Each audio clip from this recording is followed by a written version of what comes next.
Professor Boka. Yeah, thank you very much. All protocols observed. Ladies and gentlemen, this is a very important topic for all of us as Africans, but also for the world. And I would like to thank the organizers for inviting AGRA. Our president, Dr. Agnes Kalibata, could not be here because she's in Europe, also engaging in similar fora, and she sends her greetings. Yes, food security has been defined by the moderator as availability, access, and also the ability to afford it. And today, the world does not have a shortage of food. Actually, we produce enough food to feed everyone. It's just the distribution of the food and where it is located versus where it is needed that creates a problem. So hunger still remains a problem, especially in Africa. About 1 billion Africans, according to estimates from the World Bank, have no access to healthy food. They have food, but it also must be healthy. And so this is the challenge that has remained in the world for the African continent to be able to feed itself. And it has improved. It's not as bad as it was before. It really has improved in certain ways, but it could be much better. And we hope with the interventions that countries are deploying together with the partners that it can only get better. And of course, we have had the risks that are out there, but I think we are still in a position to keep on improving on what is there right now. And some of the challenges have been highlighted. Pandemics like COVID escalate the problem further, and the ones who are affected most, again, are the people in the African continent. Conflicts like the Russia-Ukraine war escalate again the problem, and then it creates a crisis right here. In Africa, you also have locust epidemics that come and they create another food crisis. So we are always having one crisis after another coming. Right now, Kenya, it's raining. You saw the flood yesterday, the whole of the coast region. There are cyclones there, which it hit even Tanzania and the coast of Mombasa, and it's disrupting all this production.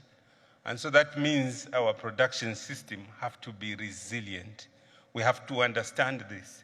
We have to equip ourselves with the agro-weather information and equip the farmer with agro-weather information to be able to respond. To equip the farmer with pest information to be able to respond.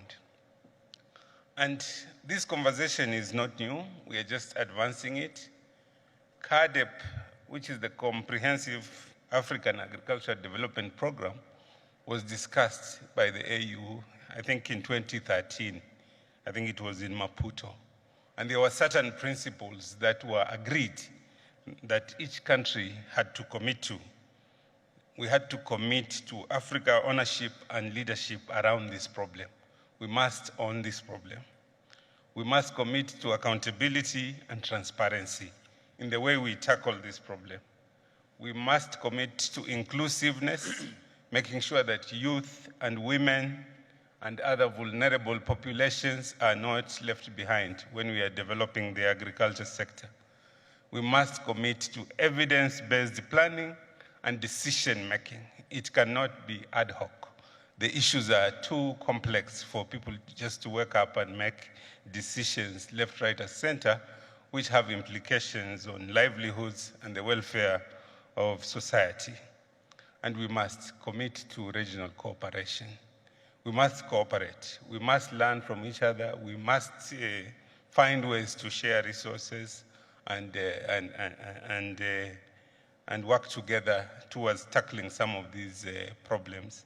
And the African Union again went back in 2015 after 10 years to take stock and asked countries again to recommit. This is what is called the Malabo Declaration. So we have to commit again to these principles because they are valid today as they were valid before. And out of the Malabo commitments, and this is where the action ought to really focus, countries committed to investing at least 10% of their public budget to agriculture sector. Majority of them are not on track on this. Most of them barely commit 1.5. So how is the agriculture going to grow if we are not putting in the necessary resources? And it's not just that. They were to commit also to invest 1% of that in research and development.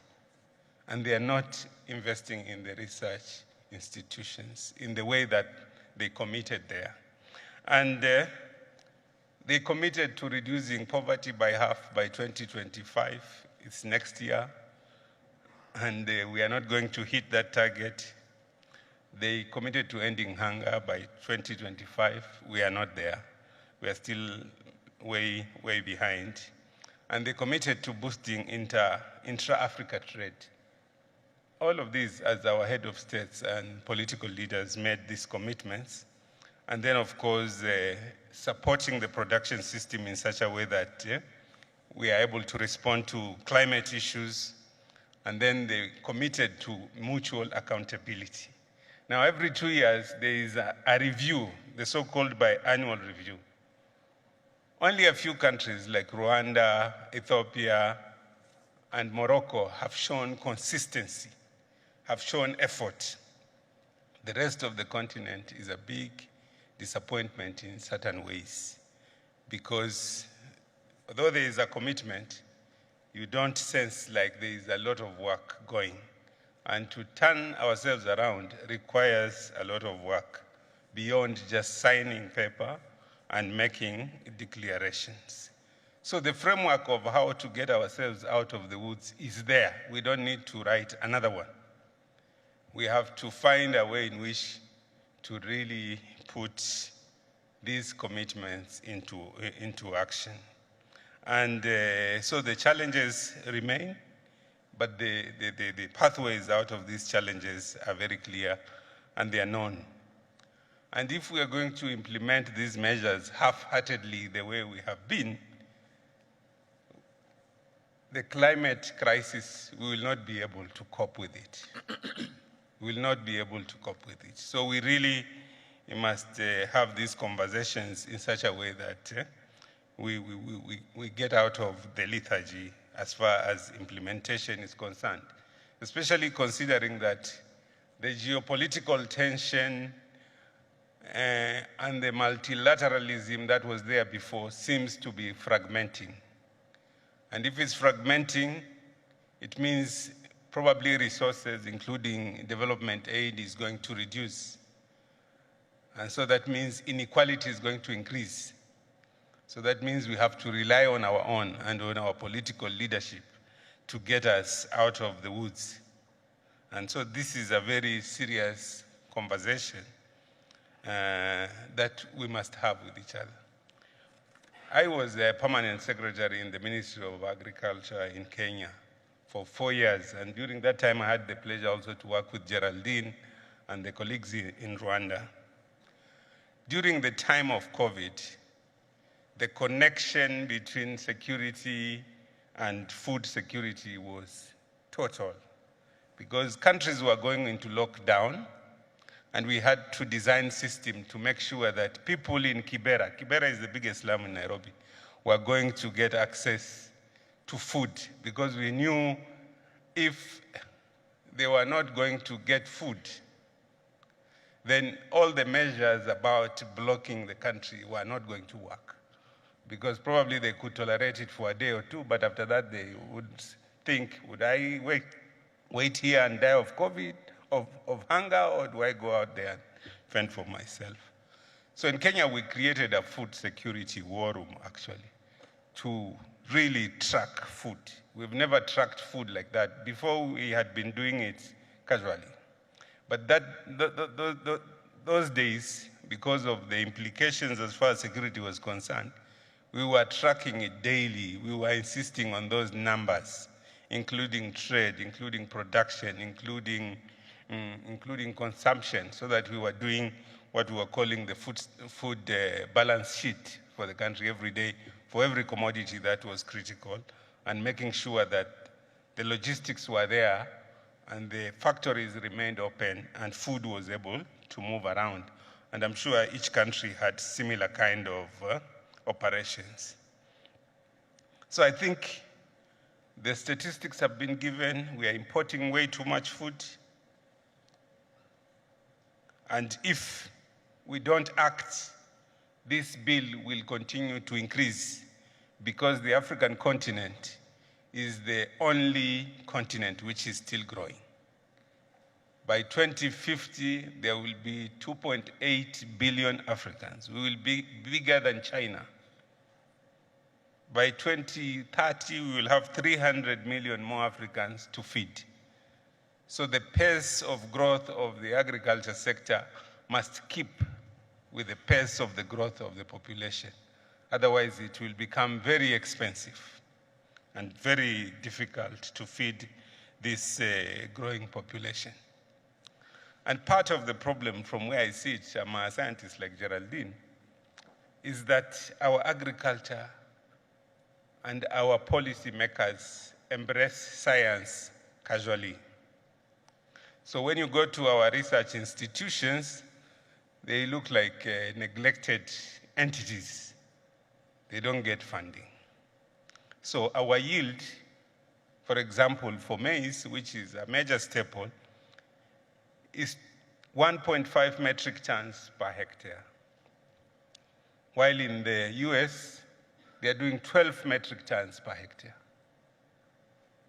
So you can see the gap there is science, the gap is knowledge, the gap is education and extension. So our farmers have very low yields, and it's reflecting on the price of food.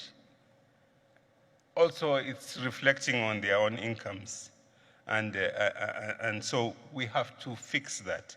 We have to embrace science wholeheartedly and fund it and support it. And it's one of the tools that will help us get out of this problem. Embracing science also will help us cope better and adapt better to climate issues. There is no other country that will do our science for us. We have to do the science ourselves. So science is not a by the way.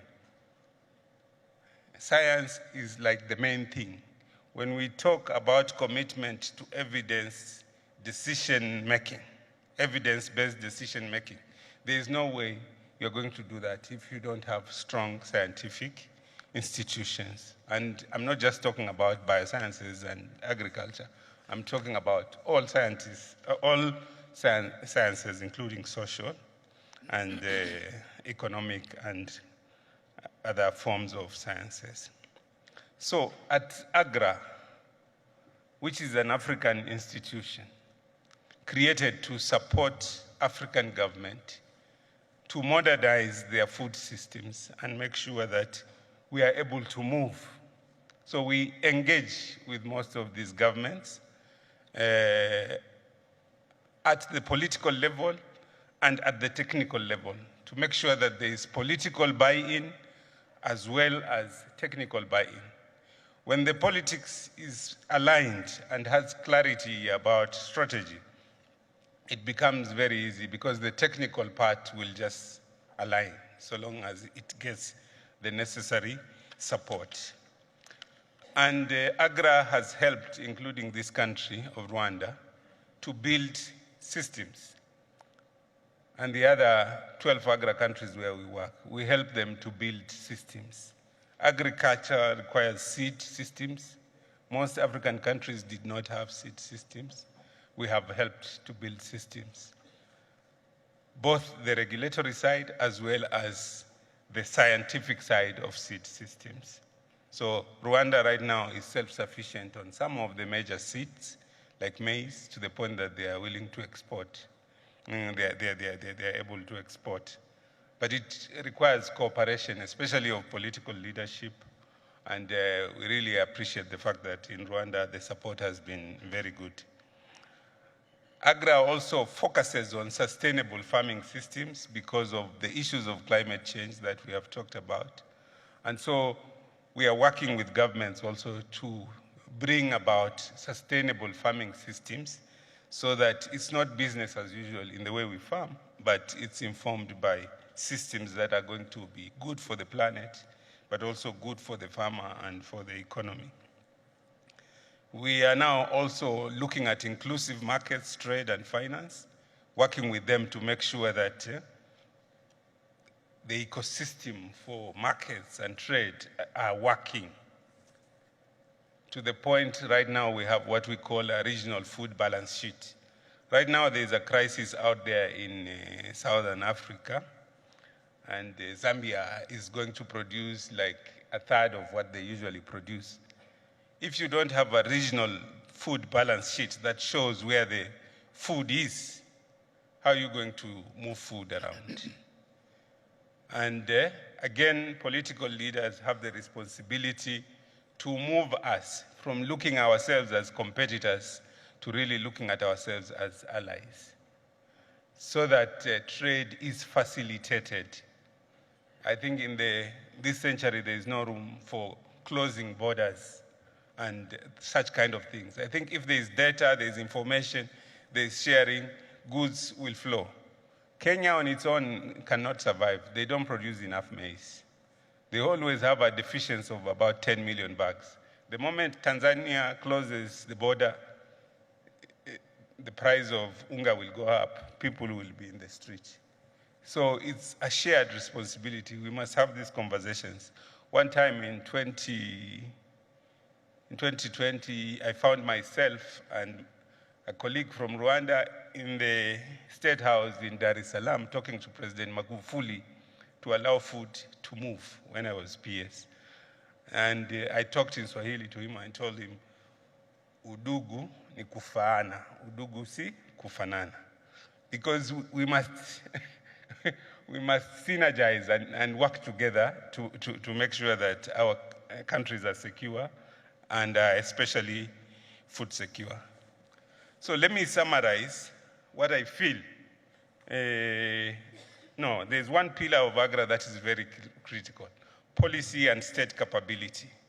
Without a mature, capable state that is doing things intentionally and deploying policies that will enable the agriculture sector to grow, it won't work. So we spend a lot of time helping governments to do policies and to build the capabilities to implement, including embedding advisors where they are required to make sure that things are not just lying around and policies are not gathering tasks. So for me, I feel if we really have to get the agriculture sector going, we must, as a priority, invest in research and development, education, training, and extension. If we don't do that, we cannot talk about food security, and we cannot talk about ending poverty. I think this is a conversation that has been there and will be there, but it's now time to really make those investments. We must put the money there, both the government, but the government must also enable the private sector to put the money into agriculture. It will repay itself because this is an investment. It's not like we are throwing away. If we invest $1 in agriculture, it will multiply itself, including creating those jobs for youth and everyone else on top of the issues of food security. We must improve the regulatory environment, including this regional cooperation, to facilitate trade. Humanity has always traded, and this is not the century where we start throwing boundaries again. And I know WTO is in trouble, and the issue of trading blocks is also in trouble. but at the global level also, things need to stabilize and know that humanity will survive the climate crisis together, or they will perish together. And countries must also invest in data and digitization and mechanization so that we have information. How are you going to make decisions if the information is not there? And then, most important, we must invest in water infrastructure, water storage, and farming systems that conserve water, because that is going to be a very, very essential commodity. To conclude, I would like to quote an author called Stephen Dacon. He wrote a book called Gambling on Development, Why Some Countries Win and Others Lose. He says, and I quote, "Successful growth and development requires the presence of a development bargain in a country. That is an underlying commitment to growth and development by members of a country elite." So the elite must commit to development. Political elite, business elite, they must commit to development because they are the ones who make the decisions that matter. And if they keep making the wrong decisions and they do not commit to implementation, nothing will happen. So durable political and economic deals among elite, because all of it is about deals actually. Starting with peace and stability, the elite must commit to peace and stability, because where there's conflict, there will be no food security. A mature, sensible state must know what our government can do and what the private sector can do, and set the boundaries clearly and make sure that they create a facilitative environment. And because it's a gamble, you can come up with a policy and try it and it doesn't work. You must be able to learn and correct course. All countries have gone through similar experiences. So I think it's upon the political elite and the business elite of every African countries and the African government to get us out of the woods. Thank you very much. Thank you very much, Professor Boga, for that very elucidating presentation. I picked up a very important point, and I observed from the panel, he's talked about the need to rely on science. We need to understand and leverage science